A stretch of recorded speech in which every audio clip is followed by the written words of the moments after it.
Hello there guys, what's going on? Son of Chelsea back here again for your daily Chelsea headlines. Going to be talking about two main things today. One being an article by Chelsea journalist Dan Levene about Paris and the incidents with Chelsea fans. No, not the incident you're thinking about.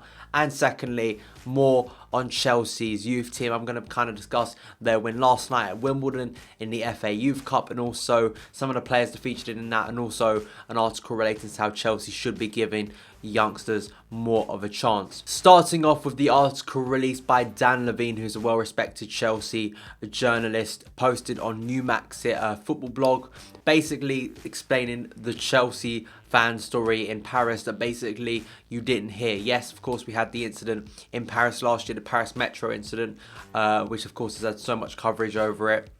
And even now it's still spoken about and of course brought a lot of negative attention to the club. But there was another story on that night that Dan brilliantly reports on in this article that I encourage you to go and read yourself. I think he done a brilliant job kind of representing Chelsea fans and talking about, hey, there was another story here and it wasn't reported on. And basically it involved a bunch of Chelsea fans outside the ground being attacked, innocent Chelsea fans by French riot police. Basically there was reports of one woman being smashed basically in the face by a riot shield. There was use of gas, CS gas, to Chelsea fans, innocent fans, people who just go to the game, you know what I mean? Just innocent people, normal Chelsea fans who weren't there to cause a problem. And kind of to bring my kind of spin into this, I have heard many horror stories about Chelsea's time in Paris, not even last year, I'm talking about the year before, about the way Chelsea fans were treated, basically kettled in at the end of the match by the security. All types of Chelsea fans there kettled in as the Paris fans tried to attack Chelsea fans, were throwing bricks at them, were throwing flares over at Chelsea fans. Chelsea fans were getting gassed by the riot police. So this is not a new occurrence.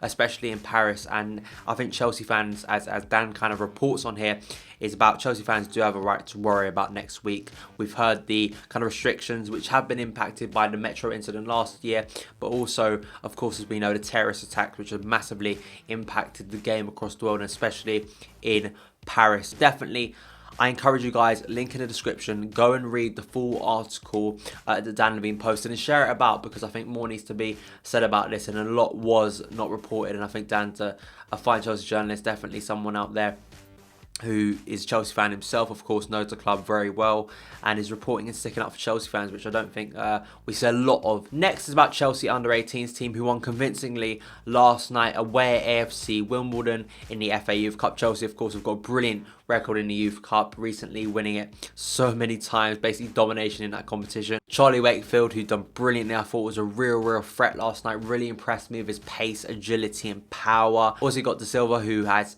gained much attention from Chelsea, and a lot of people who don't watch a lot of youth football, he's a name that kind of is always shouted out. But also this kind of links into an article yesterday by The Telegraph about Chelsea's youngsters, basically talking about the culture we have within our club. Another good article and definitely a good read. Not promoting enough youth, and also talking about if this is not the season for Chelsea youth, then when will be the season. And this is something that I definitely express on a regular basis.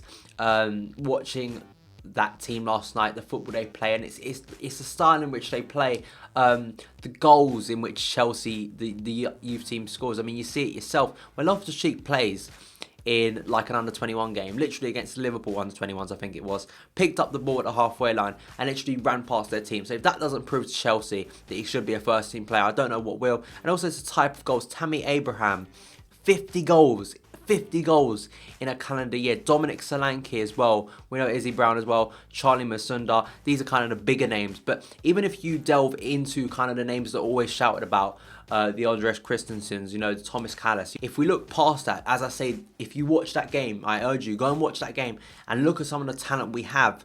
For me, it's just baffling to me how we aren't utilising our youth system. Now, I'm not calling for us to use 22 youth players in our squad. That's not what I'm asking for at all. I just want more youth to be given a chance. So that is it, guys, for this edition of your daily Chelsea headlines. As I say, guys, in the comments below, let me know your thoughts on what I've discussed today. As I say, the links for the articles I discussed today will be in the description box below. Thank you guys so much for watching and your continued support on this channel. Follow me on Twitter at SonOfChelsea, and I'll see you again. Next is about the future Chelsea manager, whoever that may be. There's been many names thrown out there and no real clear contender, but it does seem like Italy may be the place where